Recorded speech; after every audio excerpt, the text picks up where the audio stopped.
Hey everyone, Nem here. I have a bit of a problem. I use my phone too much, like most people do. I've been here many times before, thinking to myself that today is the day that I'm going to give it up, burn it all down, and start over. I think to myself that I can leave the digital world behind and give it all up. But a few days later, I'm back on my phone, scrolling like if I don't swipe fast enough, I'm going to miss out on something important. I live in a big city and take public transportation a lot. If you look around the train car, you'll see 95% of people glued to their phones, not reading something important or replying to a messages from a friend. With 9 out of 10 people, it's social media, the endless scroll of vertical videos that have infected our daily lives. And for a while, I was right there with them, being fed whatever the magical slot machine provided me next. Everything we drink is basically just flavored water. That Coke you're sipping on right now, that's 90% water. Now, that's a hook. And while I do enjoy Vsauce videos as much as the next person, I don't think that these facts are going to stick with me in the long run. These short clips, it's not about science education. It's really just entertainment. Americans spend over 5 hours per day on their phone, and I'm right there with everyone. The last time I looked at my average screen time, it was a little over 4 hours per day. And like most, it's social media. Not the golden age of social media where you just connect with friends, post a picture of your crappy burrito, and discover new music just by clicking on a band's top friends list. It's short form videos from random strangers. Everyone seems to be addicted to these short videos now. We have found an infinite amount of 10-second videos to 1 minute long videos that just never ends. The moment we swipe, a new one appears to entertain us. It's even infected our friends' group chat, where all we're doing is spamming each other with these funny videos that we probably already saw in our feed that same day. So, how do you stop this? Well, you get a dumb phone, right? That's what I thought. I started spending hours every day looking for the perfect dumb phone. I wanted something that would reduce my screen time, but would still give me some essential apps, like Google Maps, banking, and messaging apps. I landed on the F22 Pro. It had an old school number keypad, the one where you have to click the same button 3 times to find the correct letter. It has a small touchscreen, so I thought if the keypad was too difficult, I could always swap back to the screen to type something out real quick.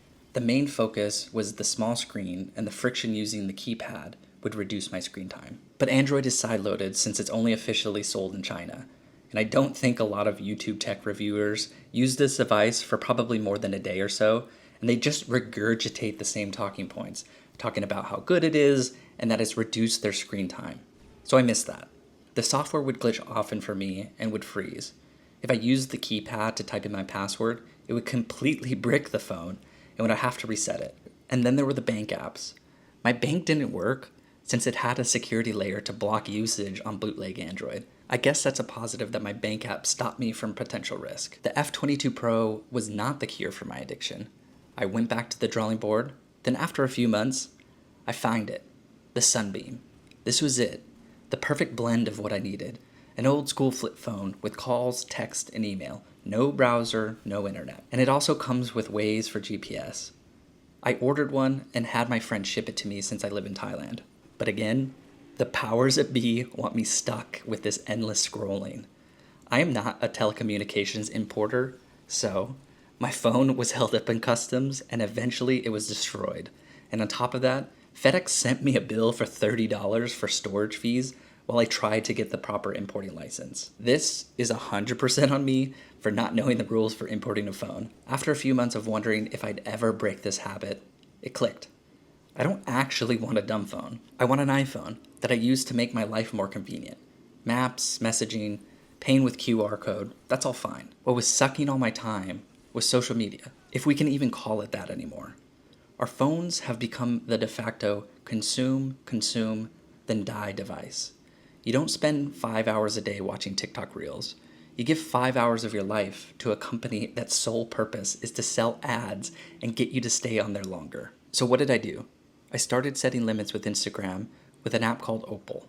It started with allowing myself 1 hour per day and slowly reducing it to 30 minutes. After a while, I realized, why do I even need the app on my phone?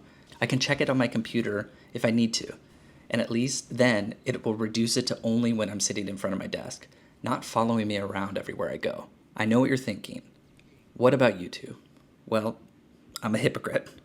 I still have it loaded on my phone, and it's the last entertainment app that's hanging onto space. But I don't watch shorts and currently have a set limit to 20 minutes per day.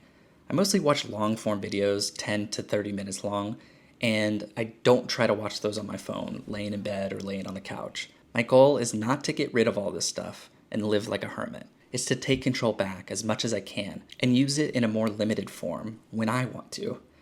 Not become a drone sitting on a train glued to my screen. Or worse, sitting across from a friend at a restaurant, refreshing my feed.